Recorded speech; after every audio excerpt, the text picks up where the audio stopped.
Okay, so good morning. Today's daf is daf Kaf Hey. We're at the Mishnah on Kaf Hey Amud Aleph, and we are learning the details of the different aspects of the services of the sacrifices and what you need to make sure to do. And so we begin with a new aspect. We've seen so far during our learning of Masechet Zevachim that there are four blood services that one needs to engage in that are crucial to the success of a sacrifice. One is you need to slaughter the animal. You need to depending on how, either usually with a knife, if it's a large animal, with the nail of the Kohen for a bird, in what is referred to as Malika. But the bottom line is there's first the slaughtering. Then there is the catching of the blood, in a kli sharet, in a special vessel that has been sanctified. Then there is the bringing of the, not quite yet, not quite yet. I saw that sprinkling, but not quite. We have to bring the blood. Now you're right that technically that it can happen that you don't need to do the bringing of the blood, and we've talked about that. But then the next step is bringing of the blood, and then finally there is the putting the blood on the altar. Whether it's on the corners or on the base of the mizbeach. We've talked about that. But what happens if you never catch the blood? And that's what we're going to be talking about. Nishbach hadam al haritzpah, if the blood spills on the floor. Now, usually when we use the word spill, we're thinking that it's in something and then it falls out.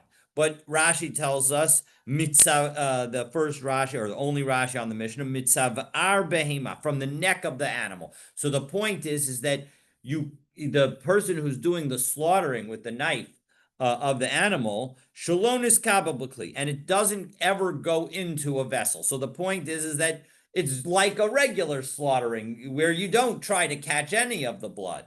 So the point is that in that situation, if the blood spilled on the floor, va'asafo, and now the Kohen says, "Oh my gosh, how could I have let this all happen?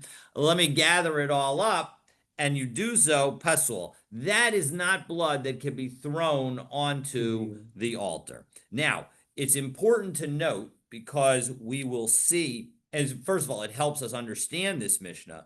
We will see a Mishnah later on, in a week from now, or maybe a little over a week from tomorrow. We will see a Mishnah that tells us, no, a week from today, we will see a Mishnah that tells us that if I catch it in a vessel and then it spills, in that situation, I can gather it all up. I can, get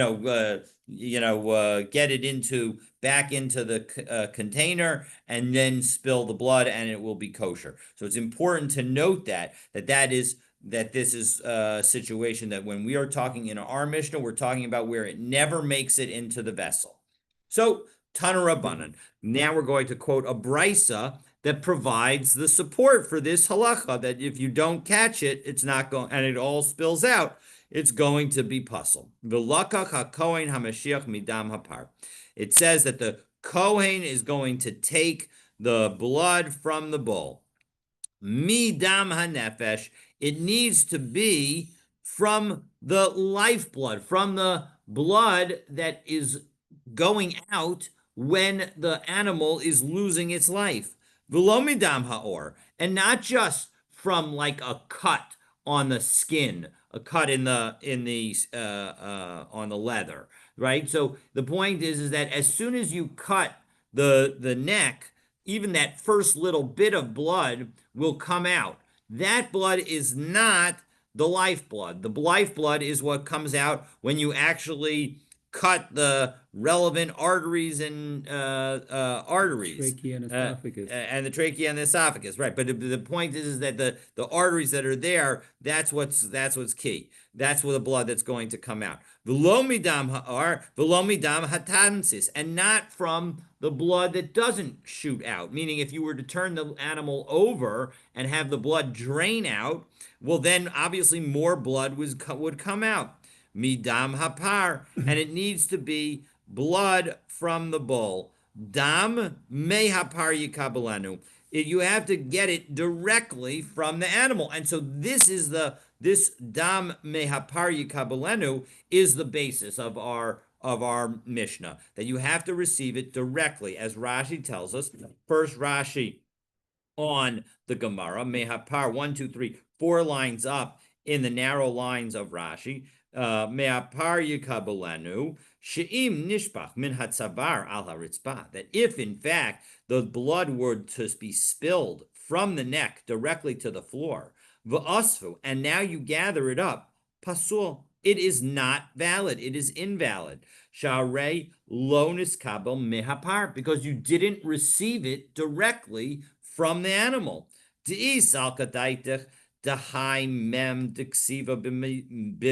Midam darshinan. Because now the literal translation is midam hapar, is from the blood.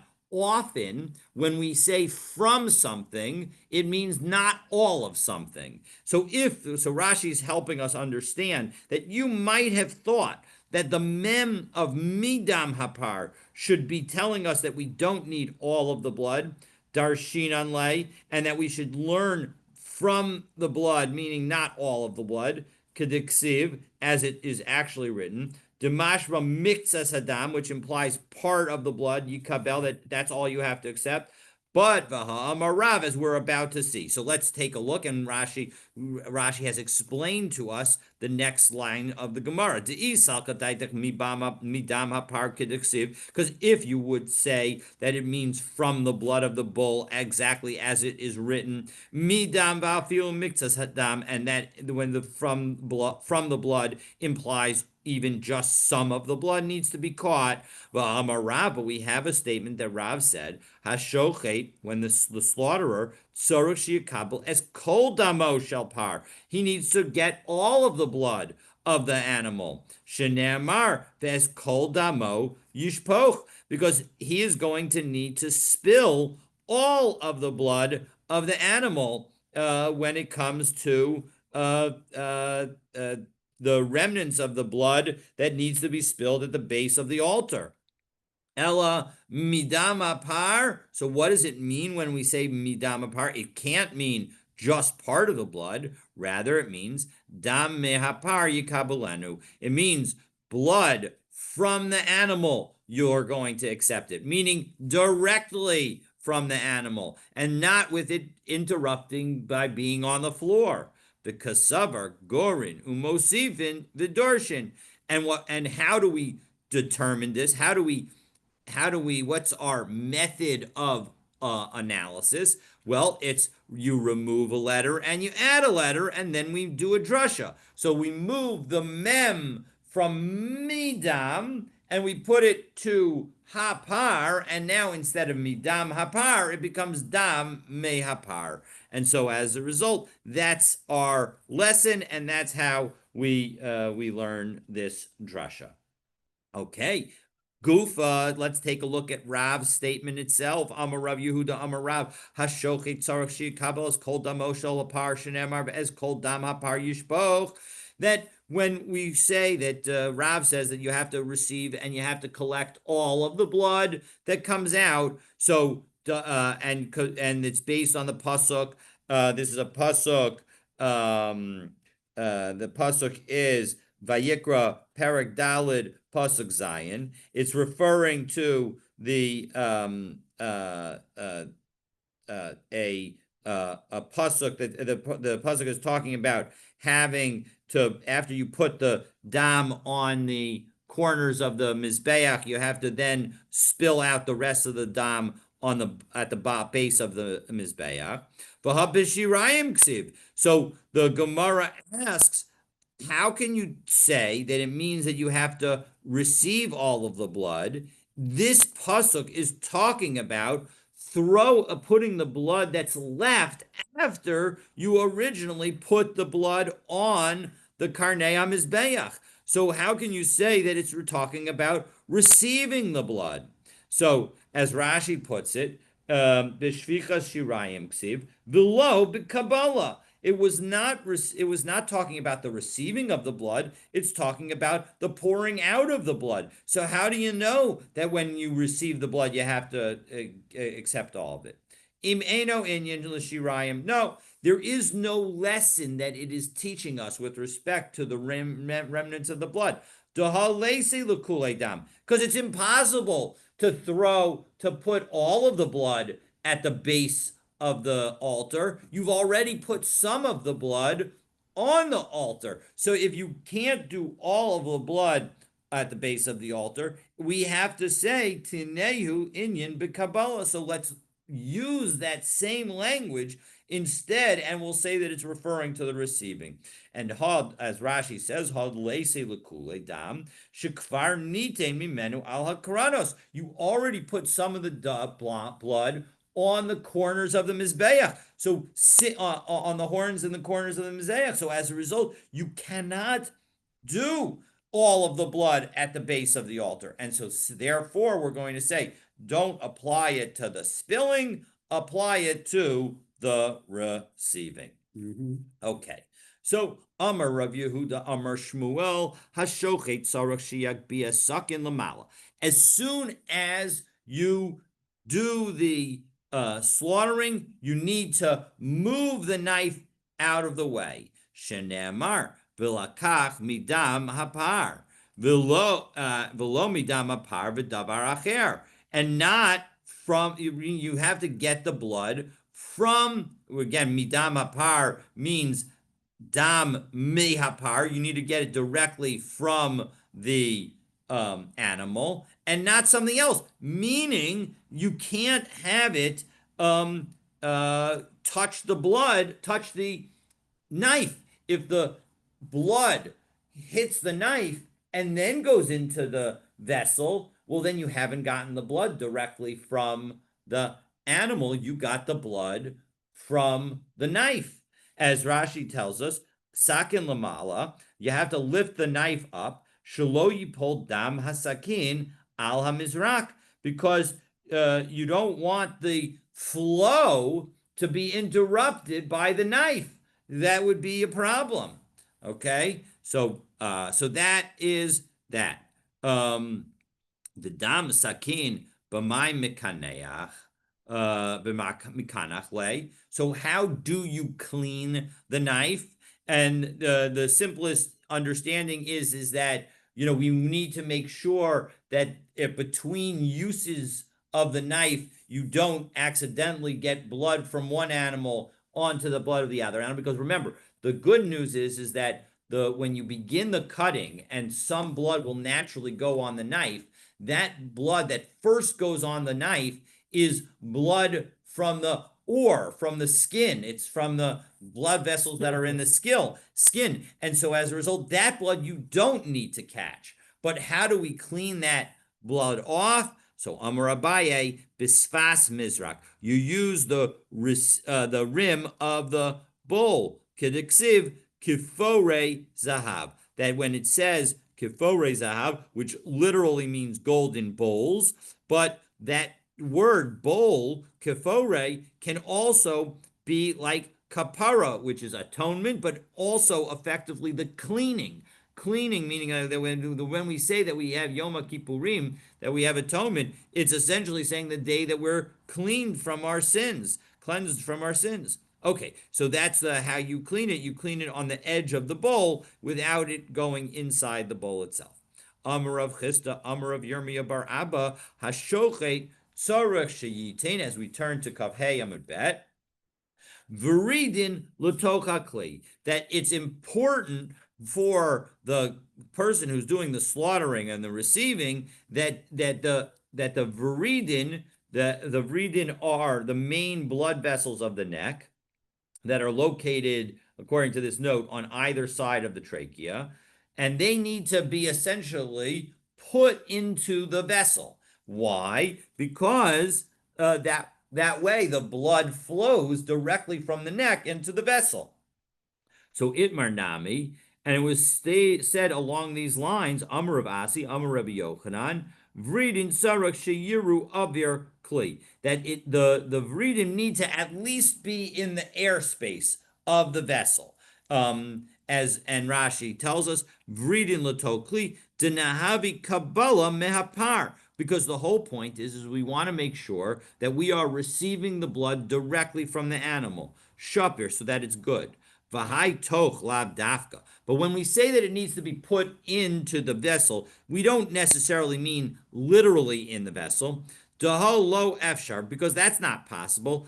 Ella al aviro shel tokli, because of course it doesn't go into the bottom of the vessel. We're not taking these blood vessels out of the animal and putting them into the kli, into the container. Rather, we're just making sure that they pour into the vessel. They need to be in the airspace of the vessel. So this just highlights the directness that we need. We can't have it go indirectly. So boy mine Rabbi Asim and Rabbi Yochanan. So now that we have this concept, again, the idea is that the blood needs to go directly from the animal into the vessel. It's a little confusing because we use the term blood vessels and the vessel, the jug, the container that you. So I'll try and use kli to reference the container so that it's not that I'm not referring to vessel as in blood vessels. But okay, we've got this kli, we've got this container, and the blood is going to go directly into it. So the question is, how direct does it need to be? Boy mine Rabbi Asim and Rabbi Yochanan. So Rabbi Asi asked the question: Hayim makabel v'nifchaso shulei mizrak shelo igia dam la'avir. What happens? You have a vessel now.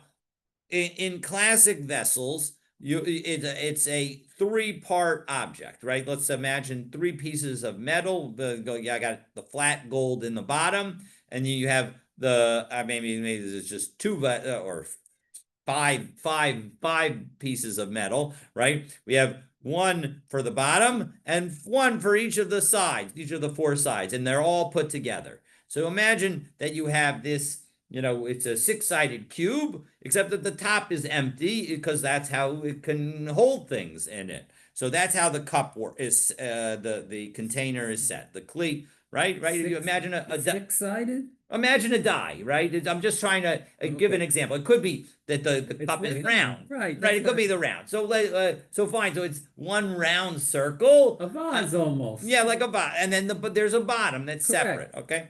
Now what happens? This question asks if that bottom falls off. Do we say? Because remember, we said already in our Mishnah that if it falls directly on the ground, then it's puzzle. You're not going to be able to do anything with that blood because it fell directly on the ground. And if it fell into the container and then spilled, that's okay. You can collect it up.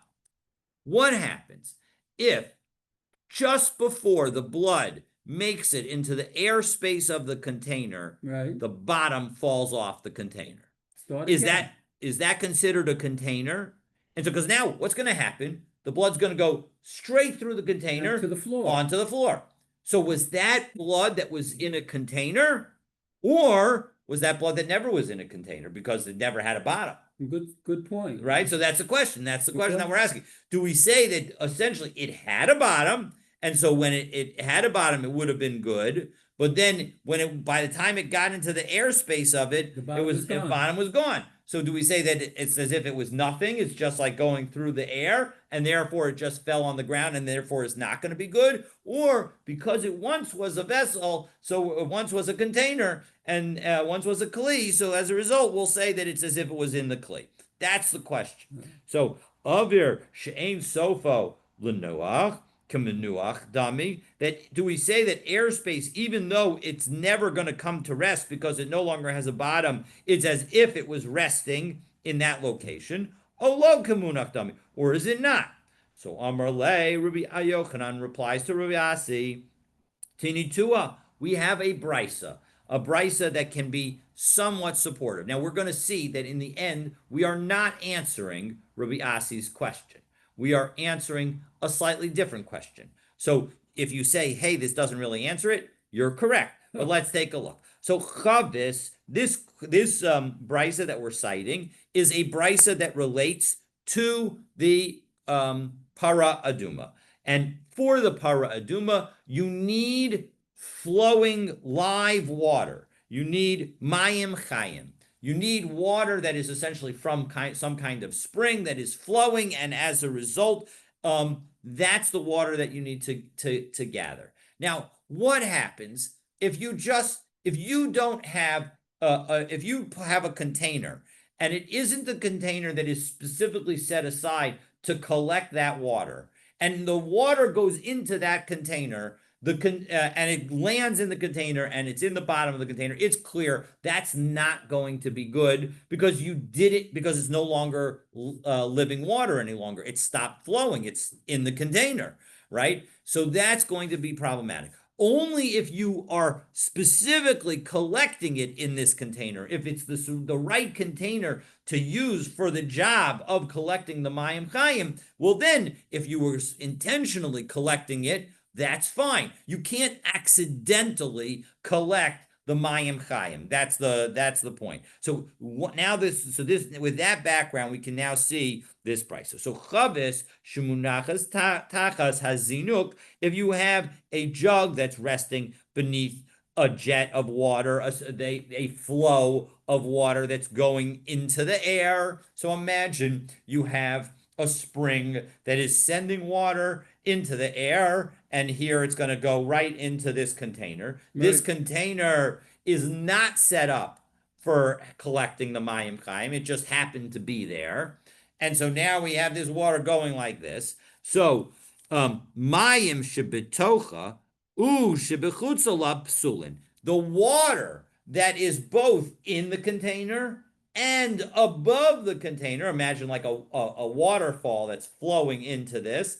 All of that water that's above the rim of the container, you look it up, you go up to the heavens, above that rim of the container, all that water is now no longer kosher for the para aduma.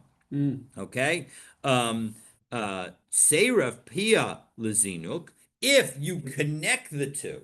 So now, again, this cup, which I did not set aside for that collection, I now connect it directly into a pipe through which the Mayim Chayim is flowing.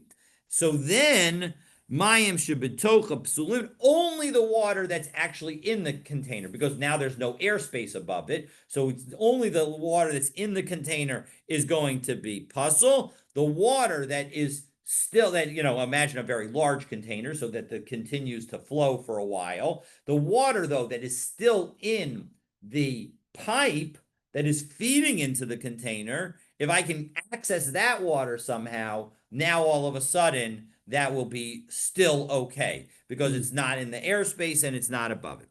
So the shebechutza ksherim, what is not inside that vessel is going to still be kosher.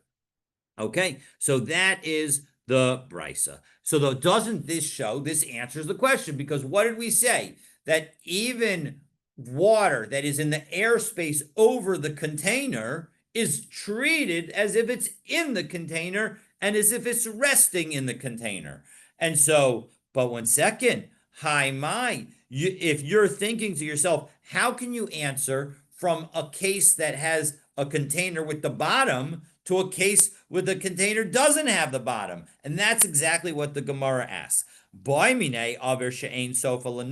You asked about a question where the airspace was one where there wasn't a bottom to the container, and so it was never going to land in the container. The kapashet lay aver shesofa lenuach, and you answered the question about a container where it was going to come to rest. So tarti kabaymine. So really, one possibility is Rabbi Asi asked two questions.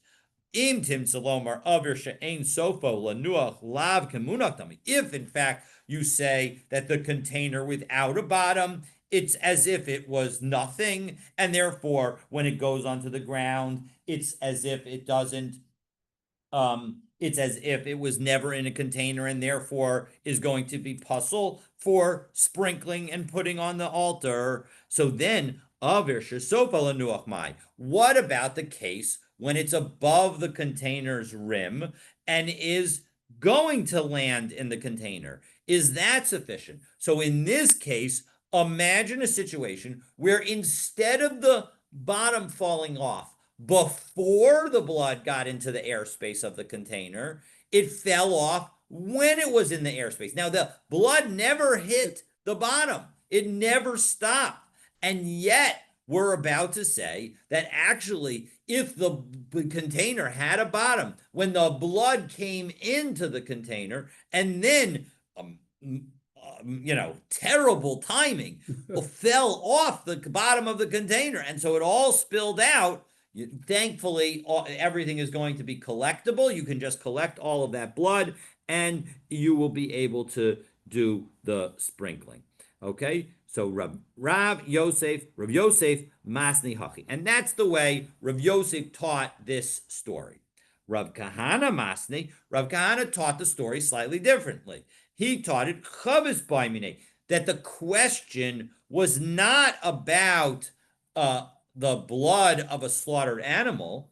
It was about the jug associated with collecting the water for the paraduma and upashat lachabis. And so the answer was exactly what the question was about. And Rabba Masni, a third way to have understood this whole conversation, Chavis Mine, that really the question was about the airspace of a jug, Ufashat le Mizrak, and it was resolved through a discussion of our bowl situation, of a blood offering, of collecting the blood in the bowl. Because because after all, you have to admit that when it comes to the blood that they're collecting and the bowl, there's no way that the blood, when you slaughter an animal, that blood is going to come out with some degree of force. Right. And so as a result, it's going to go horizontally and not straight vertically down. And so as a result, there's going to be some time where it is in the airspace over the vessel and not in the vessel. And not in the vessel, meaning the airspace over the vessel, over the rim of the vessel, and not directly in the vessel. And if, in fact, it would be problematic to be, if, in fact, something that's in the airspace over the vessel is not considered as if it's already in the vessel, well, then it would be like you received it not directly from the animal. You received it from the air. And so as a result, just as we said, it would be a problem if it hit the knife and went into the vessel, into the container, into the kli, so too it's going to be problematic if it were be in the air. If we don't treat the air as being in the vessel itself, that would also be problematic. So it must be that being in the airspace is okay. So that is the three different ways to understand this question and answer. And now we come to a related discussion. Tanan Hassam. Now, again, still talking about the idea of trying to collect the water for a para aduma. So, Tanan Hassam, we learned in a Mishnah, this is a Mishnah in Para, Parak Vav, Mishnah Dalid, Nasan Yado, O Raglo, O Ale Yirakos. If you put a hand or a foot or edible leaves, so vegetable leaves, then kadeshi yav, so lettuce, kadeshi yavru mayim lachavis, so that the water could flow into the jug that you have set aside in order to collect the mayim chayim psulin. Then that water is going to be puzzle. Why is it going to be puzzle? It's going to be puzzle because all of those things are capable of becoming tame. But ale kanim v'ale egozim ksherim. But if you use reed leaves or walnut leaves, which are not capable of becoming tamei, it will be okay. You can use those to maneuver the water to go into the container. Zehakal. This is the general rule. Davar hamakabel tuma. When it comes to something that is capable of becoming tamei, psulin. If that's what you use to guide the water into the jug, that's going to be problematic. Davar she'eno makabel tuma, ksherim. If you use something that's not capable of becoming tamei, then it's going to be kosher. Mili. How do I know this? So the Amar Rabbi Yochanan, Mishum Rabbi Yossi bar Abba. So Rabbi Yochanan said in the name of Rabbi Yossi bar Abba, Amar Krap, Ach Ma'ayan Uvor Mikveh Mayim Yiyet Tahor. That we have a pasuk that says only a spring or a pit, a gathering of water, shall be tahor. Havayasan, it's coming into being al yedei tahara tehei. It has to come into being, this yiyet tahor, even though the literal meaning is it will be tahor. It means that it has to always be touching things that cannot become tamei. So even though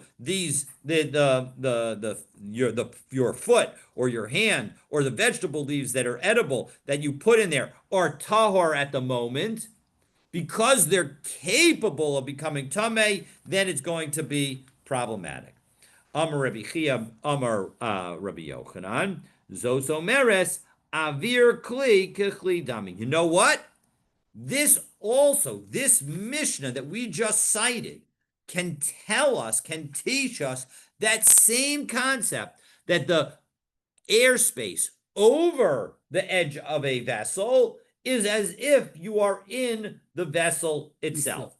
Because, as Rashi tells us, Zos Omeres Avir Kli Kekli Dami, Midikitani Nasan Yado, from the fact that we said if you put your hand or your foot, that it's puzzle, da ein hamayim shows us in miyado lekli, because there's a problem when the water goes and trickles directly from your hand into the vessel. Bishasisa, with a trickle. Ella bihavara. But if in fact the air was not considered part of the kli itself, well then kishayotzin miyada, when it goes off your hand and goes over the airspace of the vessel, if the airspace of the vessel is not considered in the vessel and as if it's already resting in the vessel, well then it has not gone directly from your hand to the vessel. It's gone into a new thing called the airspace over the vessel.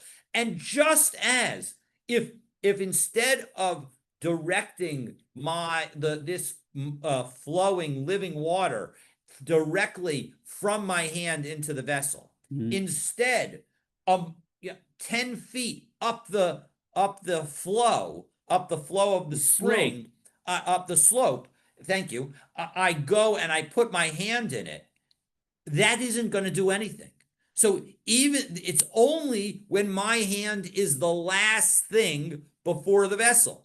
And so as a result, it must be that my hand going into the airspace of the vessel is as if it's already in the vessel. Because if it wasn't in the vessel, if it wasn't considered that way, well then it should be no different than if my hand is 10 feet up the slope. Because just as when it's 10 feet up the slope, my hand doesn't invalidate the water, so too it shouldn't invalidate the water when all I'm doing is getting it to go in the airspace of the vessel. So it must be that the airspace of the vessel is considered as if it's already in the vessel. Right? So let's do the Rashi again from the beginning. 1, 2, 3, 6. 6 lines down in the widest lines of Rashi at the bottom of Kav Hey Amabet. Zozomeres avir kli dami midiketani nasan yado puzzle. Since we said that if you put your hand in it, it's going to be puzzle. Daha ein hamayim shows us in miyado, because after all, the water does not just trickle out of his hand into the vessel. Likli bishasisa, in a trickle.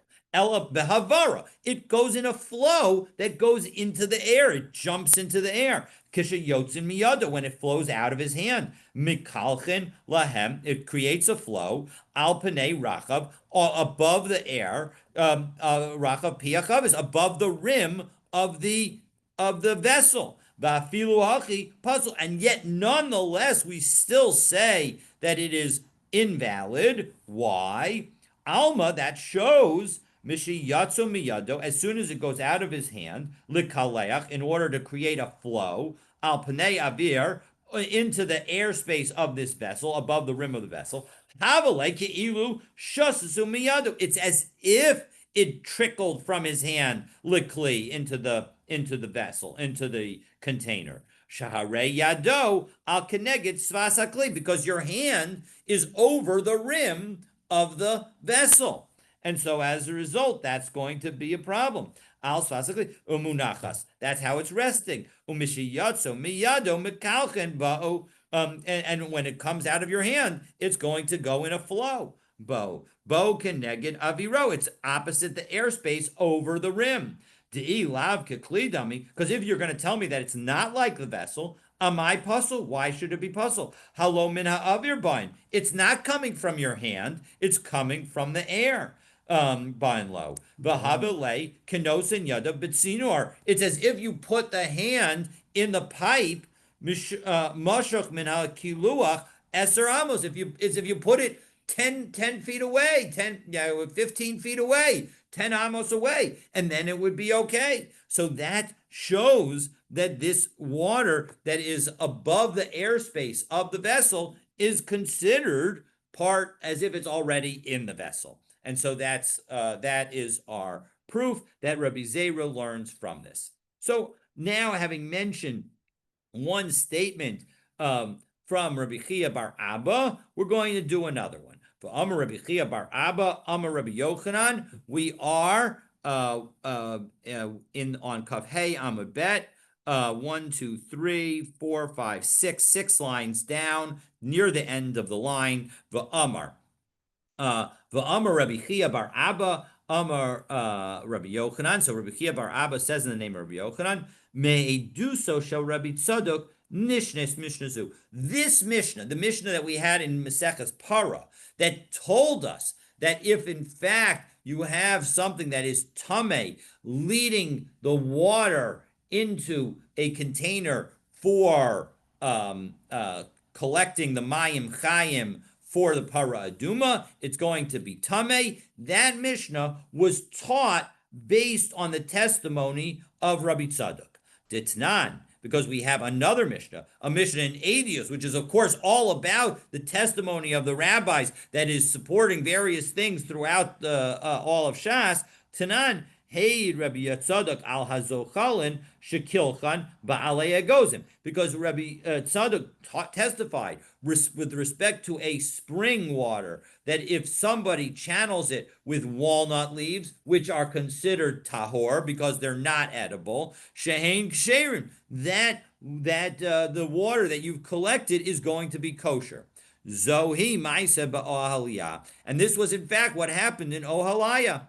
So uba ma'isa lifnei chachamim belishkas hazgazis v'hechshiru, and in fact what Rabbi Tzadok is telling us is that the rabbis in the Sanhedrin said that this was kosher, and so as a result we have testimony that supports exactly the point that we just made in the Mishnah in Maseches Para, Perek Vav, Mishnah Daled. Okay, so now back to the discussion of the flowing of blood and the receiving of blood. Amar Rabbi Zera, Amar Rabbi, Hatsorim Ozen Hapar V'achar Kach Kibel Damo. What happens if after you slaughter the animal? Now, of course, again, you have to lift the knife right away in order to avoid having the blood go off the knife. We saw that just a few minutes ago. But what if, as you lift it, you accidentally nick the ear of the animal? And it's before you've received the blood. So the blood is shooting out, and you're about to get the blood, but before you've collected the blood, or maybe even before it shoots out, the animal is nicked in a way that would create a a mum in the animal, pasul. Then all of a sudden, all the animal is invalid. Shenemar vilakach midam hapar. That same pasuk that we've cited a few times. Again, the actual language is vilakach kohen hamashiach midam hapar, but the language that we care about is that you are taking it directly. We said midam hapar doesn't mean from the blood; it means dam mehapar. Par shahai, that you have to take the blood from the animal directly. So that was one lesson. But now we're saying par shahaya kvar. It needs to be the same bowl that you had it previously. So ashkakan kodshe kodshim. So this is this we could say that this is the teaching about kodshe kodshim. How do we know that it's also true by kodshim kalim minalan? How do we know that only that this is true even for the lesser holy sacrifices? So Amarava, Tanya, we have a brisa. Said Tamim Zachar ben Shana, that the Torah says that when it comes to the Pesach offering, it needs to be a lamb that is within its first year. Shiahei Tamim uben Shana bish'as shchita. It needs to be complete, unblemished, and it needs to be within a year at the time that it's slaughtered. B'Kabbalah, b'Holaka, b'Zrika minayin. How do I know? All right, so that tells me that it needs to be complete at the time of the slaughtering. But we're talking about receiving the blood, which happens immediately after the slaughtering. And so what if you, again, slaughter the animal and then nick the ear? How do we know that that's going to be a problem? Talmud Lomar, Yehiyah, Kol Havayato, Lo Yeyu, Elatam Uben Shana. Every time and you do each of these steps, it needs to be whole and unblemished and within its first year. So Esvei Abaye asks a question. 1 second. What about the following brisa? Rabbi Yoshua Omer, Kol Zevachim Shabbatorah. And when it comes to all this animal, all the offerings, all the sacrifices in the Torah, shenishtayer mehen kazayas basar o kazayas chelev, as long as you've got an olive amount of meat left, zorek es adam, you can throw the blood. But 1 second, I thought you just said that when you throw the blood, it needs to be unblemished, the animal. But if all you have left of the animal is an olive amount of meat, that's pretty blemished. The animal is not whole any longer. So, Targuma aben shana. So, the way we have to understand that earlier brisa, it must be that the requirement is only on it being within the first year, not with respect to it being unblemished. And so, as a result, when it comes to Kadshim Kalim, actually, there's no verse that teaches that an offering must remain unblemished beyond its slaughter. That in fact, if in fact they were to nick that animal and it were not a kodshim, it was actually kodshim kalim, then it would be okay because the animal is still whole when you slaughtered it, and so everything is fine. Ika midi de bishas shchita ben shana ubishas holacha uzrika ben shtayim. 1 second though, how could you have when do we have to do the sprinkling and the receiving and the etc. of the blood of the Korban Pesach? You have to do that all on the same day. Well, how can you have an animal that was less than 1 year old and in its first year at the time you're doing the slaughtering, and later on that same day it's no longer 1 year old? So how can you tell me that this earlier brisa must be only talking about the age of the animal? It's not even possible, I would have thought. So Amarava Zosamera shows postlos bakachim. No, this is telling us that when we say how old is an animal, we mean by the hour, how old is it? So in fact, if it was born on the 14th day of Nisan and it was born at 5:59 p.m., just before sunset, and we'll say sunset's at 6 p.m., and now you slaughter it at 5 o'clock, and you do the catching of 5:01, and you do the bringing at 5:02, and you do the sprinkling and the throwing of the blood at 5:03, everything is fine. On the other hand, if in fact that animal were, instead of being born at 5:59 p.m., it was born at 5:01 p.m., and now you slaughtered it at 5 o'clock, and you receive the blood at 5 o'clock and 30 seconds, but now you bring the blood and you're throwing the blood at 5:01 and 5:02 or 5:02 after the animal is now a full year old. Sorry, not sorry, Charlie. It's Well, not going to work, and you gotta. It's going to be a problem. They So keep the birth point is, records of that's what we animals, learned right? from this lesson. They keep birth records of animals. Okay. Yeah, they would have to. The key is that when you set aside an animal, you need to know they have to keep records, because even if they wouldn't have kept records about the hours, they need to keep records about the dates. yeah. So once you're keeping records about the dates, so then you can keep records about the hours. Interesting. Yeah. With thoroughbred racehorses, they're all born on the same day of the same year. Really? Yeah. Whoa, interesting. Oh, they, So- they do that in order so that all the horses are the same age. That's right. Interesting. I did not So they're know. all, because the Kentucky Derby and all those races, they have to be 2-year-olds. Exactly. So they're all. They no all matter just make where them they exactly. They make them all exactly the same. Interesting. Interesting. All right. So back into our Gemara. So let's do a little bit further. So Amar Rebbe Ami, Amar Rebbe Elazar, he bifnim v'raglayim b'chutz. What happens if we have an animal? Now we have the courtyard, and the courtyard has exits to it. And if imagine that you're slaughtering the animal within the courtyard, but the legs are outside the courtyard. Now, this is really a theoretical question. I don't think it's meant to be taken like, oh, this actually happened. Chasak v'akarkach shachat kshera. So Rabbi Ami says in the name of Rabbi Elazar that in fact, if you were to cut off those legs, because what's the problem? Rashi is going to tell us what the problem is in just a moment. It's going to be the last Rashi on Kaf Ham and Bet, but let's take a look at the top of Kaf Vavam and Aleph. Shachat v'akarkach chatach. But if you slaughter the animal and then cut off the legs, psula, it's going to be puzzle. Now, what is the, first of all, it's going to be that just a whole concept is, it makes us all ask a question, because how can you cut off the legs of an animal and then slaughter it as a kosher animal? No. It's going to be a mum, and those are blemishes. But we are saying that if you cut off the legs first, it's going to be kosher. But what is it that we're talking about? Shaka, take a look at Rashi, second to last line on Kaf Hayam and Bet. Shaka v'akarkach chasak psula.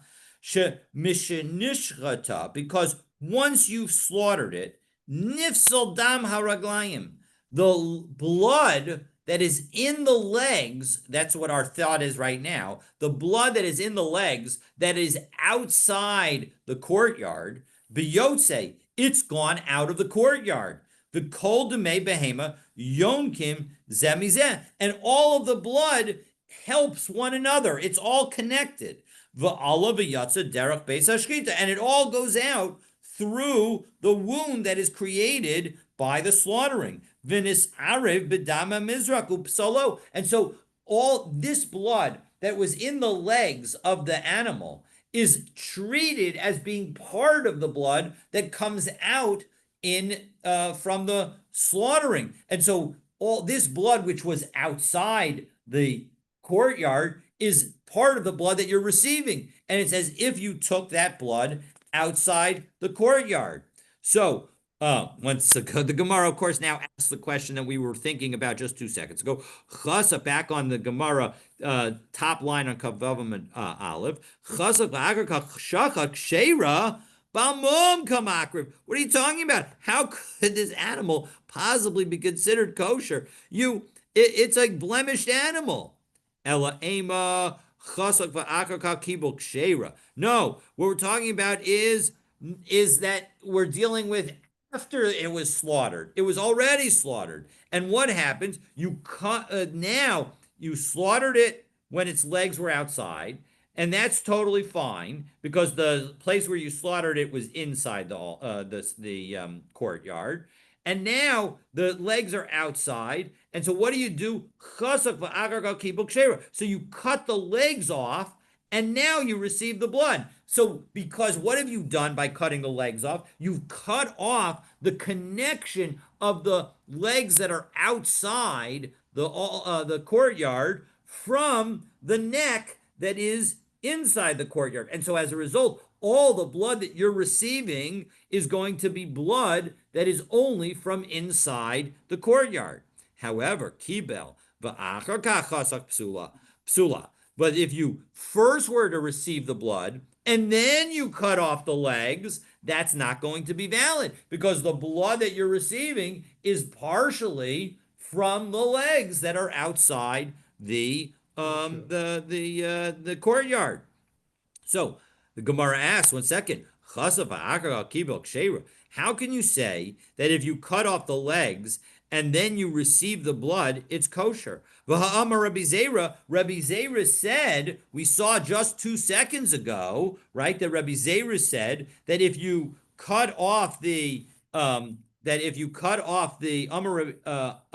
did Rabbi Zera say it? Rabbi Zera said, if you Amar Rabbi Zera, Amar Rabbi Ami, that Hatsorim Ozen Apar Va'achaka Kibel Damo puzzle, that if you nick the ear and it creates a mum and then you receive the blood, it's puzzle. So any mum should make it a puzzle. So Balmum, so again, Chazav Agag Kibel Kshera, Ba'amar Rabbi Zera, Hatsorim Ozen Bivchor Va'achaka Kibel Damo. Pasul, if you nick the ear of a firstborn animal, and a firstborn animal, for firstborn animal, shenemar v'lakach midam par shahayakvar, it's got to be whole. So doesn't this show that Rabbi Zera's statement is incorrect? So not necessarily. Rav Chisda, Rav Imi, chosek ba'aver ad shemagil etzem. No. We're not going to actually cut the animal in a way that actually creates a mum. We're not going to cut through the bone. We're just going to cut the legs so that the blood is no longer connected. So, kibel va'agakach chasak psula. But if in fact you receive the blood and then you do the cutting of the legs in that manner, so then shamas mina hamuvla be'evarim damhu. Doesn't that show that even the blood that's within the limbs of an animal is considered blood and is not considered the limbs?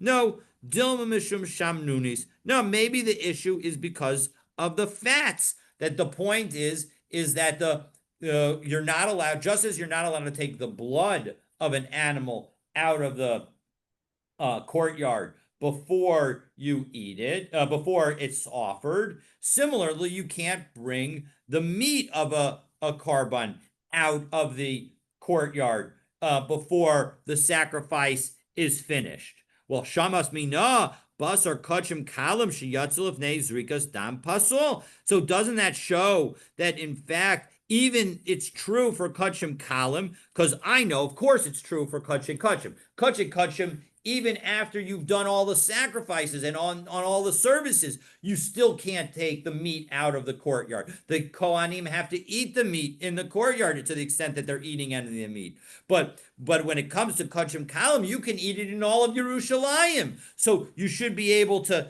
so does that show that in fact you have to be careful about where the meat goes before you throw the blood? Not necessarily. Dilma bekachim kachim. Maybe we could be talking about kachim, and therefore, right, as Rashi says, we're now Rashi right opposite the Torah, or on the right hand side. It's 3 in the narrow lines of Rashi on Kavav Amud Aleph. It's 9, 12, 15, about 25 lines down. Bekachim. Amar, Amar. We're talking about a situation where you're using specifically the Holy of Holies kind of sacrifices. Demiso lifnei zrika, but Yod say that if any of the meat were to leave the courtyard before you do the zrika, it is all going to be puzzle. L'divrei hakol. Everybody agrees that she'ein sofo l'seis, because it's not allowed to go out in the end. Whereas the other one was a debate about Kochikolim, and therefore we're saying maybe we could use this as a proof to one side of the argument or the other. No, not necessarily. We have to say that the reference to the Bechor was not actually part of the statement. In fact, I don't think when we quoted this statement a few moments ago, earlier, when we had the statement, we did not, it didn't reference the Bechor. It just said Hatzorim Ozen Hapar Ba'achar Kibel Damo. And some people actually changed the language to say that it's not, so it doesn't say Bechor. But in any event, the bottom line is that when we made that statement about cutting off cutting off the legs, that we're talking about a kudshik kudshim situation. It's a holy sacrifice, and therefore, if you were to even bring any of the meat outside, it would be puzzle. All right, and so we'll pick up, God willing, from there. God willing, tomorrow. Tomorrow, hopefully, I'll have notes again, although I may not be able to because I've got some traveling that I have to do today. Have a wonderful day. Back in person again tomorrow. Looking forward to continuing. What are the examples again of kachik kalim? Kachik kalim, the simplest example is korban toda, korban shlamim. Those right. are, but I believe a korban pesach.